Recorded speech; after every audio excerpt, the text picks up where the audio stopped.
Interesting topic, innovation, infrastructure designing and architectural perspective. So my first question is to Lovely's ji.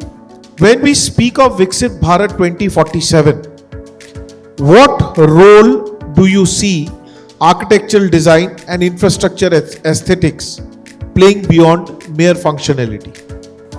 Okay, thank you Rajneesh ji for this question. Before I answer, first of all, I'll convey thanks to the organizers for such a wonderful 3-day event, Association of Infrastructure Industries, from my director, Dr. Debiluna Kundu, and NIO is a body of Ministry of Housing and Urban Affairs, and we are representing what we are doing, working closely with Ministry of Urban Affairs. And coming back to the subject here, we are eyeing for Viksit Bharat 2047. And when we say Viksit Bharat means we are imagining we have some image. By the way, I come from civil engineering background, but very closely, as you mentioned, architectural background, and partially architecture and partially more in terms of my work, urban planning. So they are two different skills I happen to learn. But when we are looking forward for a Viksit Bharat in coming 20-25 years, if you compare any Viksit country, Viksit means those images, if you recall, a developed country, what all we see there, we are imagining that to be here in India and calling us a developed country. And when we compare, a lot of infrastructural development is required still. And there is no comparison between any Viksit country or a developed country and India, because they are just dealing with a handful of people, and with the scale India is dealing with, it's really remarkable. Though we are still in the process of getting the civic services in place to ensure how we can reach to that point calling ourselves Viksit or developed country. Coming to the question, yes, in terms of the development in next 15-20 years, this particular word development itself, it's little tricky. When we are heading towards the development, there is a challenge to the environment, there is a challenge to the natural resources, then there is a challenge to the climate, which is quite obvious. The moment we put that shovel on the ground very first time, that act itself might not be sustainable, because we are taking us to a different shape, which naturally it actually got. So in the realm of development, we have to ensure actually, because this development will provide services to the people, but then people on earth will survive by virtue of the natural resources. So they should be considered together at one point of time, and hence the kind of design, architectural design, engineering designs can also play a very important role. I understand we were discussing about kind of material we choose for any kind of development, but then design is also very impactful tool to ensure those natural resources are kept intact. You may recall any of those old houses. You may recall, if you have ever been to Varanasi, if you recall those courtyard housing, narrow streets, and kind of the architecture those houses used to bring to this scenario. There is no need of a fan, there is no need still in today, 2025, there is no need of any air conditioning. So design itself can be such. Masdar city, we were talking about Dubai, in Abu Dhabi, is a beautiful example of how the design itself can ensure that natural resources are used to amicably. So I think design itself can be one good instrument while we are moving towards Viksit Bharat, ensuring the infrastructure is developed and natural resources are also respected parallelly. Thank you. So my question to you, Architect Siddharth Kothari, is that how has the definition of good infrastructure design evolved in India over the last 2 decades? Good evening, everyone. Beautiful question, Rajneesh. Life has evolved a lot over the past 2 decades. Life in India, life for Indians has evolved a lot over the past 2 decades. At one particular point of time, we stopped existing and we started living. The whole world opened up to us, we opened up to the world, and we got to know what are the possibilities available to us. This has opened up possibilities in almost every field of life. Now, coming to architecture and engineering, the difference is that now people are not merely content with the basic provisions that are required for any activity. They want a little bit of an experience with everything. Okay, so when earlier you would be interested only in convenience, that you go to a particular railway station, you go to a particular bus stand, or you go to a particular airport, you're only interested in what time is my vehicle going to pick me up and going to drop me at my destination. Now you're more interested in not only that, but you're also interested in how good is the airport, how good is the railway station, how good is the bus stand, what are the facilities available, is there a comfortable waiting area, if I'm waiting, is there good food available, is there good relaxation area available, if I'm traveling with my family, do my kids have a place to play so that I can relax, they can enjoy themselves without any worry. So all these things are, improvements that are happening now, and these are something that over a period of time have become the norm. They have been set as a precedence for design in all infrastructure projects. So it's not merely convenience, but it is also a part of experience that is expected by the people. So this is one of the biggest changes that has happened over the past 20 years. So now, if I can sum up what you said, is that we have started living rather than surviving, and our expectations is Not very surviving, high. existing. So now a question to the lady on the panel, Jyoti Verma ji. Why strong fundamentals matter even in high-tech design environments? Thank you so much for the question. So, as a civil engineer, I would, like to take something from my example. So when I did civil engineering, it was very not so good. So I think after civil engineering, once we completed, we didn't had much options to where to go after civil engineering, and that's when I kind of decided that environment is something, where my interest lies. So as sir mentioned कि जो fundamentals हमारे, so वही जैसे मैंने mention किया कि it is very important for any design, for any architecture and civil engineering. We always have this fight कि civil engineers या architecture कौन better है, but the fundamental is very basic and which is very common for both. And this is the only sector I think जहाँ पर engineers and architects, work together to build something. And when that envision happens, जो हमारे सामने आता है, we are able to see that, how good it has come up. He has a point. Siddharth has a point. Yes. Okay. Yeah, thanks. Ma'am, I would like to add to what you're saying. So guys, as students, we are often asked to think out of the box. Okay? First and foremost, who defines the box? Yeah, I'm coming to that. Okay. So before you think out of the box, you should know what is the box. So the box is the fundamentals. If you know the fundamentals, then you are able to go beyond the fundamentals and think out of the box. So that is where, the fundamentals stay the same. The fundamentals remain the same irrespective of how much ever progress you do. Simple example, in your masonry construction, one of the biggest fundamentals is that you should never have a continuous vertical joint. Okay. Now that is true not only for brick construction but for all types of masonry works, and that is a fundamental that you have to follow irrespective of what type of wall you are trying to build. So a staggered joint will always make the wall more structurally stable. So this is a fundamental, and that's how the fundamentals remain important irrespective of how you progress in your field of science. So if I can take clue from both of them, is that fundamentals is the structure on which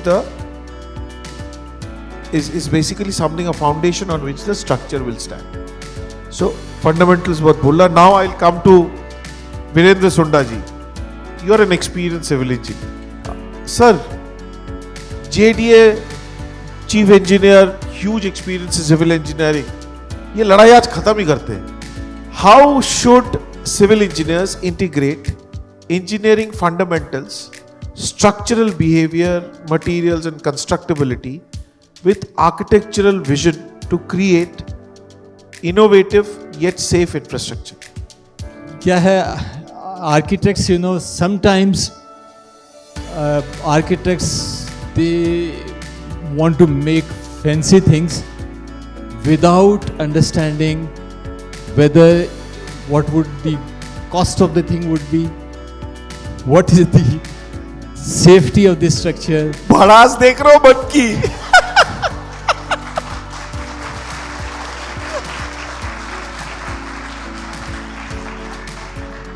लेकिन ultimately it is engineers who they build what they plan, what they imagine, and we have done. As far as the materials etc. is concerning, yes, of course, with passage of time, we have developed innovative techniques, we have come up to materials, researches in every field are being done. Today, yes, in the last panel discussion also, and we discussed about the concrete. Concrete is such a material, you can mold anything, anywhere, in any shape, in any size out of that concrete. And to do that, we have done so much of research in that concrete that, we have high performance grade concretes, we have self-compacting concrete, we have, concrete which are self-curing concrete, which are self-repairing concretes, whatnot, transparent concrete, percolating concrete, every sort of things are there. So it is basically the research, and the research will be on. And in order to tackle any growing problem, I'm not talking about architecture, with the background of Viksit Bharat, the challenges are bigger. Whenever there are bigger challenges, whenever the size of problem is big, it is only technology that can help. The more manpower, more muscle power, more volume of materials will not help. It is only the technology that will help. So you must, you basically, while studying in your syllabuses, you basically first are studying the core subjects, the principles of the subject. But at the same time, you should also update yourself as to what is the latest in that particular field. Ask your professors what is latest in this field, and that will make you, more acquainted with the present scenarios. Thank you, sir. But हमें तो वो बात मिल गई जो हम ढूंढ रहे थे, है ना? Architect will design, they expect us to build. That is the core. Anyways, I have a next question only for you. No, I have one question for you. Should India strive for a distinct Bharatiya infrastructure design language? If yes, what could define it? Yes, we should have our own distinct language. Okay, but it cannot be an activity relegated only to architects or only to engineers. The point is, we are like Shiva and Shakti. We cannot be distinguished into two separate parts. We have to be together. Okay, if we are not together, we will not be able to create the world. We are many Brahmas, we are many creators. And as far as the language is concerned, see, India is so diverse, we cannot have a single stereotype for something that you can call Indian. There is no language as Indian. Okay, there is no language. No, I said Bharatiya. There is no language as Bharatiya. We have so many different languages, we have so many different dialects in the country. So how can we have one singular design for India? The architectural design itself throughout the country, it changes as per the locally available materials and the local climatological inputs. The design in Gujarat is very different from what you would see in Northeast, which is very different from what you would see in North, and it is very different from what you would see in South. Depending upon the climatic conditions, the architectural style changes. Depending upon the availability of material, the architectural style changes. And this is what we need to ensure, that we need to stop saying that there is one Bharatiya style of architecture. Sorry. We are diverse, and we need to ensure that that diversity is seen as Bharatiya. Lavesh ji, where do you let us have this thing. Where do you think Indian infrastructure design currently lags? Global benchmark in terms of if we are really looking forward for high-rise buildings, Okay. the global benchmarks are way beyond. We need to go further and adopt better locally fit design principles. We are following those same NBCC guidelines in cyber, but the design requirements of a particular region, when we are very close to coastal area, when we are in desert, high-rise building needs little more sensitivity in terms Okay. of its nature and character of the design. So I think we are almost there, but then we can still improve upon kind of guidelines we follow there. Thank you. That's lovely. That's very good.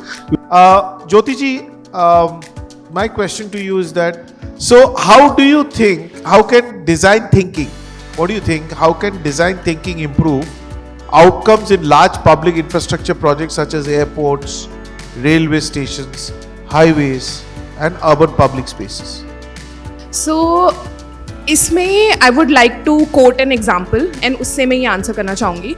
So because we work in this urban domain as an think tank for Mahua, we work with a lot of cities, ठीक है? And वहाँ पर there is a lot of issue with the infrastructure we are dealing with. Name one city.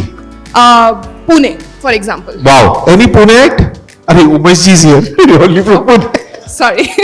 Nothing to. Okay, what is the problem? So in terms of, so I will take water and environment aspect क्योंकि I am working on that aspect. So one of the project that is Pune riverfront. You might have heard about it कि there's a lot of protest going on for the riverfront development. अब हमारे पास problem ये है ना कि हम जब design करते हैं वी ट्राई टू कॉपी, ठीक है, and copy and we just want to paste it to somewhere else because हमें वहां पर अच्छा लगा था. So no ChatGPT. So for example, Sabarmati riverfront is one of the successful riverfront in India, right? It started with that. It has its drawbacks, मैं उसमें नहीं जाऊंगी, but now all the cities, जितने भी city officials से हम मिलते हैं, now they want कि अच्छा ठीक है हमें riverfront चाहिए साबरमती riverfront जैसा, but that is not the right approach for designing a riverfront in Pune, right? Because it is a different river. उसका geological जो पूरा formation है river का है, river के characteristics है, वो एकदम different है. साबरमती वो रिवर को पानी लेकर उसको रिवर फ्रंट बनाया गया है. It's not a flowing river, right? That river front का stretch, it's not flowing river, it's a stagnant water.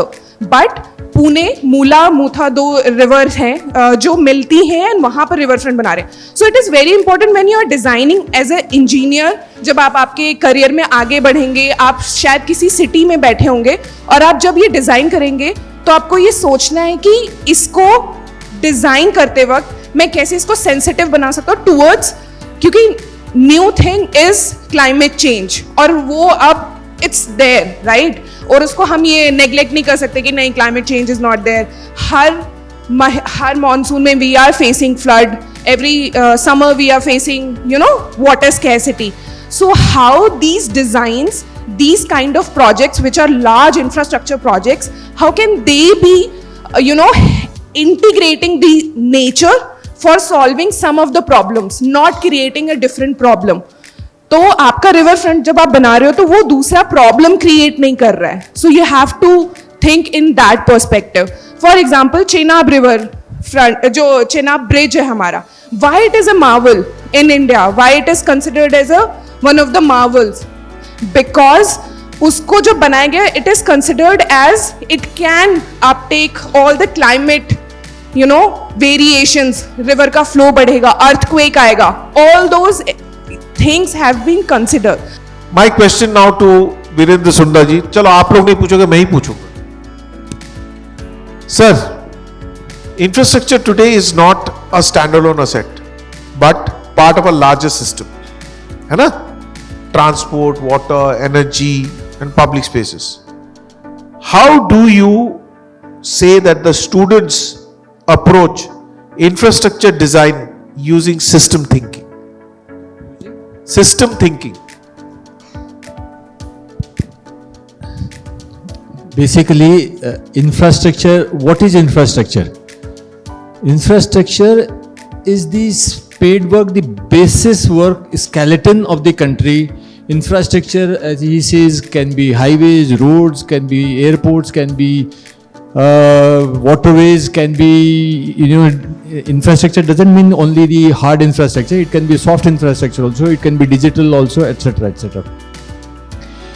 अभी जब इंफ्रास्ट्रक्चर की बात कर रहे हैं तो मैं I want to for the knowledge of the students I want to introduce one more gentlemen apart from architects and engineers.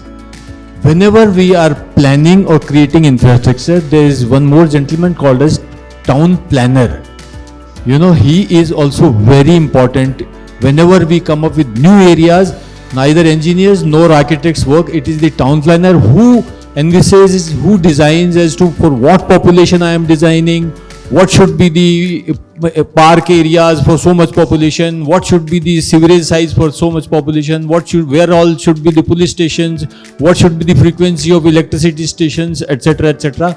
So ये जो अपन विकसित भारत की बात कर रहे हैं उसमें town planners in developing new areas have a very key role.